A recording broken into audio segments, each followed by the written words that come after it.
Hello everyone, and happy spring! Today we'll be painting a cherry tree branch to celebrate the National Cherry Blossom Festival. Let's hop right in. Your kit comes with a piece of cardstock that has a branch outline on one side and is blank on the other side. You can use the printed outline or you can draw your own. I'll be using the printed side. If you're using the blank side, you need to draw your branch first. Then we'll start by painting the sky. Mix a little bit of your white paint in with your blue paint.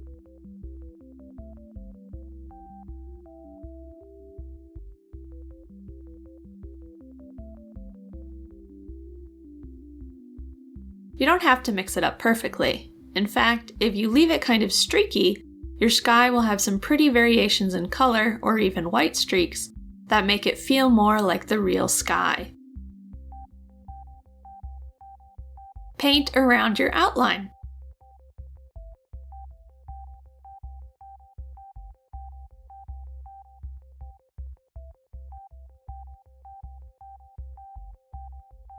It's okay if you can't perfectly stay out of the lines, but try your best.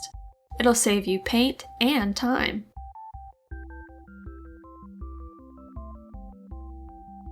Once your sky is completely painted, rinse off your paintbrush and wait for it to dry most of the way. Next, we'll paint the branch. Grab your black paint and fill in the tree branch outline.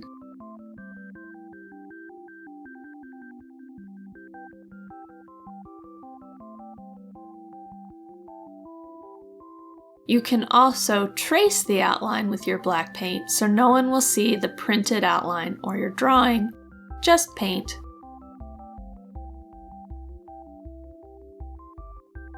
If you own paintbrushes in multiple sizes, it might be easier to use a smaller brush for parts of your tree branch. If you only own one size, experiment with using different parts of the brush or painting angles to get into those tight spots.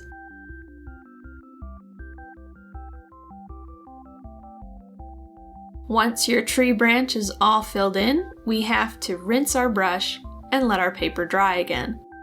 This time, you want to make sure it really does dry completely. Have a snack and watch the video about the National Cherry Blossom Festival we linked in the description. When your paper is totally dry, it's time to paint your cherry blossoms. You'll need a disposable plate or something else you can use as a palette for this part. Pour out some of your pink paint and then mix some of the white into it.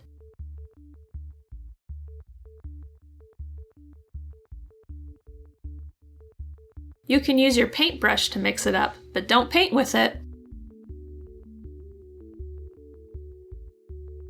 Instead, we're going to use the cotton balls in your kit. If you have a clothespin, you can clip it onto your cotton ball to make a handle. Now you can just dip your cotton ball into one of your 2 shades of pink and stamp it on the paper to create fluffy blossoms. If you feel like there's too much paint on your cotton ball, you can always stamp it on your plate a few times first to get some of the extra paint off. Layer the 2 shades of pink on top of each other, creating whatever shapes for your blossom bunches you want. Experiment with using different sides of your cotton balls to create different shapes, and different amounts of paint to create different color strengths.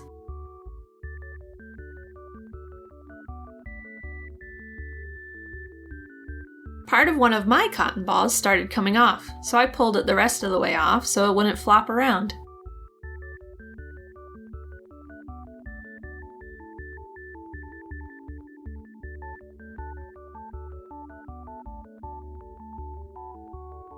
You can also use a dry side of your cotton ball to help mix together everything on your page and soften the edges.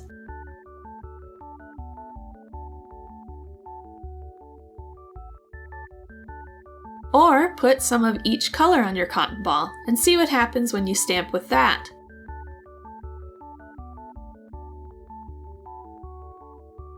There are so many different things you can try with this. Just get creative with it. When you're all done, all that's left is to clean up and let your painting dry.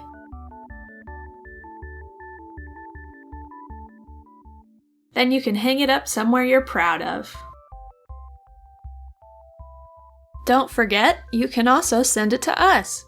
If you show us 5 finished activities this season, you'll earn a free scoop of Stewart's ice cream.